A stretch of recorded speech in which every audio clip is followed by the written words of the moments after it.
chamo Ana Maria. Meu nome é Franciele e hoje nós temos uma convidada muito especial, Camila. Uma verdadeira amante de casos criminais. Se prepare porque hoje o papo vai ser bem macabro.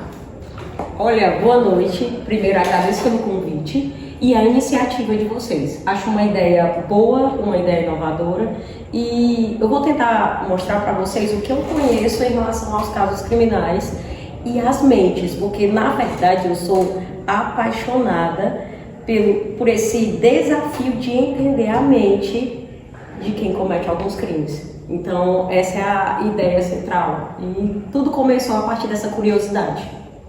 Por que você acha que as pessoas, incluindo você, têm esse gosto por casos criminais? Tem alguma coisa a ver com o psicológico? Sim, acredito que sim. Eu acho que é um desafio psicológico. Até se formos lembrar a mente de um psicopata ou até mesmo um serial killer, ele vai ter uma programação psicológica diferente. Então essa vertente, esses caminhos que eles seguem, tanto traçando os crimes ou a forma de pensar deles, me instiga a querer saber um pouco mais. E aquela curiosidade, aquele prazer em estar vendo cada parte, passo a passo do que ele está montando na cabeça e levando adiante. A sociedade pensa que por você consumir conteúdo desse jeito você vai se tornar um psicopata. Só que o psicopata vem desde o nascimento, né? Isso, o psicopata, né? Depois que eu comecei a ter acesso a ter leituras em torno do que é um psicopata, o psicopata ele dá desde o nascimento alguns indícios de que ele será um psicopata. É o caso de alguns que vão maltratar animais, maltratar outras pessoas, só para ter uma ideia do que aquilo está causando dor. É o caso de pessoas que têm até, digamos que começam a urinar e urinam na cama, fazem xixi na cama até muito velhos, até muito adultos, que tem uma forte tendência. Por que essa forte tendência? Porque nem todas as pessoas que realizam tais atos se transformam em psicopatas. E nem todo psicopata se transforma em um serial killer. Eu acho que tem esse mito, que é muito grande, que acha que todo psicopata ele tem um instinto de matar, mas não é assim. Não é que ele tem um instinto de matar, ele só tem, por muitas vezes, uma difusão mesmo cerebral, ele tem um funcionamento cerebral diferente. Então, quais foram os casos que despertaram seu interesse, né, por esse tema tão inusitado, digamos? Eu sempre gostei de ler. Então, na verdade, não foi um caso em específico, e sim livro. Eu comecei a ler alguns livros que tinham casos de assassinatos, principalmente quando se retratava de Edgar Allan Poe, que é o inaugurador do romance, ali policial, que ele vinha com todas as artimanhas dos crimes, de como a própria consciência deletava esses crimes. Isso acontece em Coração Delator. Alguns pontos como o Retrato Oval, que pertence a ele também, o Gato Preto, a questão da consciência. Então foi a partir da própria literatura, das leituras, eu sempre fui muito de ler. E a partir do momento que eu tive contato com a literatura e a literatura policial, a literatura de horror, eu comecei a despertar curiosidade sobre casos reais. E a literatura ela sempre vai se apropriar da realidade. Isso significa que já utilizava algo real, transformava em ficção e passava a partir dos livros. Então foi a partir daí que eu comecei a olhar esse universo do serial killer diferente. E até lembrar, né? Que também a gente não pensa só em serial killer, mas os assassinatos que geraram certa curiosidade. Porque para ser um serial precisa ter no mínimo 3. Isso segundo o FBI. E durante toda a história, há casos e mais casos de serial killers e de assassinatos não solucionados. Só em 1970, mais ou menos, foi que o FBI resolveu colocar o nome serial killers. Mas antes eram casos que não eram solucionados e não sabia de onde vinham realmente. E aí em 70, né, na década de 70, surgiu esse contexto, esse nome. E aí por isso que vem agora, digamos que as pessoas tendo uma maior curiosidade, porque é um assunto antigo, mas a abordagem, o conhecimento, a informação começou a ser expandida a partir de 1970. Tem muita gente que diz que o massacre de Suzano, sim, os alunos de massacre de Suzano são serial killer porque eles mataram mais de 3, mas é só um momento.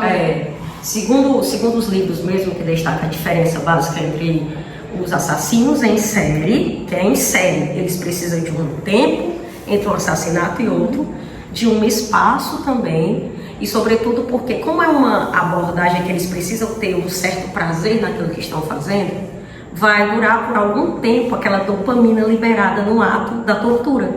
Então, quando acabar, é que ele começa a procurar de novo. E outra coisa, um serial killer, ele não quer ser descoberto. E quando a gente tem a questão de um massacre, já é diferente, porque mata-se várias pessoas ao mesmo tempo, no mesmo espaço, e quem mata não se preocupa se vai ser pego ou não. Na verdade, ele se mostra. E o serial killer não se mostra. Ele não quer ser descoberto. Ele tem vida normal, certo? As pessoas pensam que às vezes segue um certo padrão, né? Ah, é um padrão porque, no caso, tem que ser, as séries colocam que tem que ser loiro, né? Que tem que ser aquele padrãozinho bonito, né? Também, A gente chama uma família boa. Isso. Eles são não falam com ninguém, que são fechados na dele, e pessoas tímidas, né? Eles têm esse padrão assim, as pessoas acham que todo serial killer é assim. Se é psicopata, é nesse estilo. Quer dizer que eles não sabem socializar. O Lázaro Ramos é considerado um serial killer? Sim, porque ele deu uma certa distância entre os crimes. Não foi todos de uma vez, não foi um massacre ali e ele não quis se mostrar. É uma das características, não querer se mostrar. Um serial killer não quer se mostrar. Por exemplo, se a gente colocar um terrorista, ele sabe que a vida dele está ali correndo risco, ele vai lá matar aquelas pessoas todas de uma vez, mas ele sabe que ele vai ser pego. Já o serial killer, um instinto psicopata, não. E ele tem uma vida normal, às vezes é muito mais simpático do que qualquer outra pessoa, ele tem uma simpatia, ele tem um aspecto de vida encantador. Engraçado que quando a gente coloca assim, livros como Mentes Perigosas, tá? Que é um livro excelente, que inclusive Glória Pérez falou nesse livro, que se por acaso a escritora, que é uma psiquiatra, tivesse escrito esse livro antes de ela colocar uma novela, não sei se vocês se recordam desse caso, mas que a filha dela foi morta, tá, ele não queria também se mostrar, ele tinha tendências a ser um serial killer. Por que ele não foi? Porque ele foi descoberto. Mas ele tinha tendências, porque ele não queria se mostrar. E foi brutal. Aí ela falou que se, por acaso, ela tivesse escrito o livro antes, ela tinha descoberto que ele era um psicopata e teria simplesmente cancelado a ficha dele dentro do cenário, dentro da categoria da novela. E aí é interessante a gente ver isso, porque ele era bonito, era sociável, era simplesmente uma pessoa que estava ali no topo, que estava almejando uma carreira, não era um antissocial, como as pessoas costumam colocar, tá? Era uma pessoa comum que estava vivendo normalmente, mas eles escondem uma outra vida. Tem a vida social e é uma vida que eles escondem. E lembrando os casos mais famosos, tem muita gente que não sabe o que é que a Suzane von Richthofen é. Se ela é uma psicopata, se ela simplesmente surtou, foi manipulada, porque tem duas versões. E é um dos casos que até a gente fica pensando na mente dela, como a mente dela se construiu. Ela é uma... Assim, o que eu vejo, o que eu já li, né? Não sou uma especialista na questão de psicologia e tudo mais, mas ela consegue manipular muito bem. Isso aconteceu se a gente pegar o histórico dela dentro da prisão, que ela conseguiu manipular advogados, conseguiu manipular todas as pessoas que estavam ali por perto. Só com a simpatia dela. Só com a simpatia, que é um indício de um psicopata também. E aí, dentro da linha do serial killers, a gente vê os psicopatas e os psicóticos. São dois grupos. O psicopata sabe o que está fazendo. Ele tem consciência. Ele não tem... Engraçado que as pessoas também colocam que simplesmente os serial killers, todos eles têm um problema psicológico extremo, mas não é bem isso, é uma difusão, é um problema na mente. E os psicóticos, que são corresponde a 20%, engraçado, corresponde a 20%, são aqueles que montam um mundo imaginário e têm reações de até matar as pessoas, mas num mundo paralelo ao mundo real. Eles pensam que eles não estão matando, mas eles estão matando, que são os psicóticos. Eles têm um surto, que é o caso que a gente pode falar da Suzane, né? Um surto e matam. Mas será que a Suzane fica essa indagação quando eu vejo os filmes, né?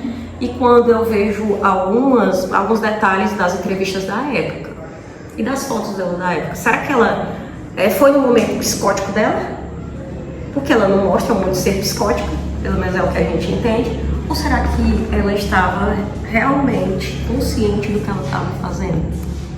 Você precisou de uma oportunidade. Exato. quando o namorado dela Exato. estava- É o que se pensa. Será que ela tinha noção ou ela não tinha noção? Ela foi muito, agora depois que ela saiu, né, foi muito colocada na parede em relação a isso. O engraçado é que os advogados usam muito a justificativa de que todos eles tinham um problema psicológico. E eu acho que, não lembro o dado exato, mas parece que só 5% tem realmente problema psicológico. Qual o caso que chamou mais sua atenção? Assim, caso, digamos, preferido? Casos criminais? Tem um que é o assassino do Zodíaco, nos Estados Unidos, nunca foi descoberto. Se existe algum personagem da literatura que te lembra algum serial killer, assim, você já... Algum tem Stephen King, né? Sem falar dele. O Iluminado, Jack. Não pode deixar de colocar, porque ele lembra muito. É engraçado que a gente lembra do Stephen King, lembra que ele escrevia coisas que, em certo ponto, eram meio que momentos psicóticos dele. Então, ele não transformou a psicose que ele tinha numa coisa, digamos que para assassinar, e sim para criar obras literárias. Eu acho isso genial. Aí, cabe até lembrar um negócio também. A gente pensa que todo psicopata, que todo serial killer é extremamente inteligente, mas isso é mito. Eles não são. Tem uns que são extremamente comuns. Porque há casos que eles disseram, o cara do porão que matou milhares de pessoas, aliás, várias pessoas dizem que não, quando eu cheguei na casa eles já estavam no porão. Agora eu vou fazer algumas perguntas rápidas para a convidada. Serial killer mais assustador? O Assassino do Zodíaco. Um livro criminal que recomenda? Eu recomendaria um livro para entender a mente de um criminoso, que seria Mentes Perigosas. Um crime que você gostaria de ver sendo resolvido? Olha, há tantos, mas eu acho que, por exemplo, até hoje, vendo o documentário do caso Daniela Pérez, ainda fica algumas indagações. As motivações, talvez até porque não tenha nenhuma, né? Mas as motivações, como foi executado tudo, como foi a abordagem, eu acho que fica essa interrogação. E seria um crime que eu estudaria mais, para entender melhor ainda a mente de um criminoso até. O que você diria para quem tem medo, mas mesmo assim tem curiosidade de saber mais sobre esses casos criminais, serial killers? Eu diria que tente, tá? Você vai gostar desse universo. Tente, você vai amar esse universo. Porque, como diria Hamlet, há mais mistérios entre o céu e a terra do que sonha a nossa vã filosofia. E a nossa mente precisa ser estudada. E olha que ele pode estar, o serial killer pode estar entre nós. Então estude, leia. Esse foi o primeiro episódio do Pod Killer. Queremos agradecer a Camila pela sua presença. Eu que agradeço a vocês por participar de algo que é tão grandioso e precisa ser levado adiante para se conhecer esse universo, tá? Muito obrigada. Até a próxima. Psycho killer, qu'est-ce que c'est? Better.